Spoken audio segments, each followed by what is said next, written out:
Hello ladies and gents, in this video we will see how we can implement custom middlewares using UI5 tooling. Now let's run our application again. Open the terminal, run UI5 serve. So again at localhost 8080 I refresh, I see my application working. And let's make a small change. Go to our i18n.properties file. And instead of create new product, let's say create product and save. Go back to the application and we still see the old version unless we refresh the page manually. Now we can use a custom middleware for this, so our application is refreshed automatically. Let's install it first.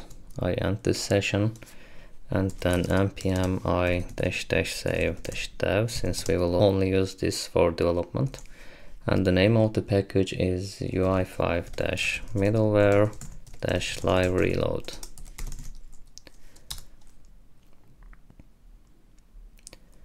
Okay, so we installed it, and now let's add it to our UI5.yaml file. We insert a new line and say server. And we say custom middleware. We specify the name of our custom middleware, which is the name of the npm package. So it's UI5 UI5 middleware live reload. And next we need to specify when it should run. So we say after middleware. And we say compression, so it runs after the standard middleware compression. And let's set the configuration for our middleware as well. We set debug to true, and this is going to work for JavaScript files by default, so whenever we make a change in a JavaScript file it's going to reload. But we have other files as well, like these properties files, XMLs, etc. So we also specify extra exts for extra extensions, and we want to include XML.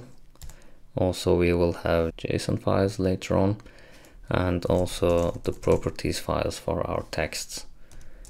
And we also specify the path to our web application, which is the web app folder. One thing to mention here is with the older versions of UI5 tooling, in version 2.0 for example, the dependencies in package.json were not recognized by UI5 tooling, so you might see something like this in package.json. It was mandatory with version 2. You had to add another entry here named UI5,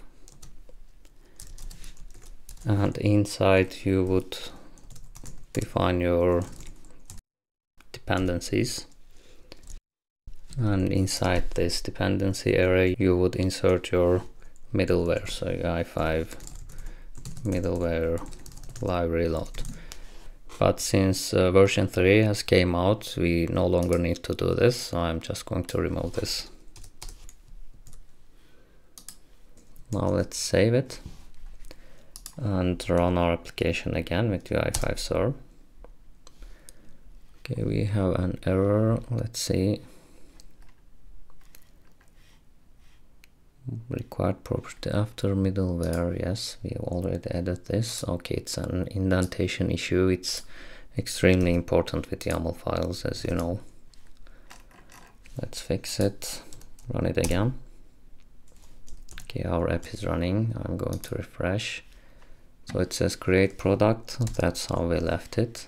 Let's now get it back to create new product, save it. And surely enough, we can see the new texts here. So we have seen how to implement custom middlewares, and in the next video we will see how we can implement custom tasks using UI5 tooling. I will see you in the next video.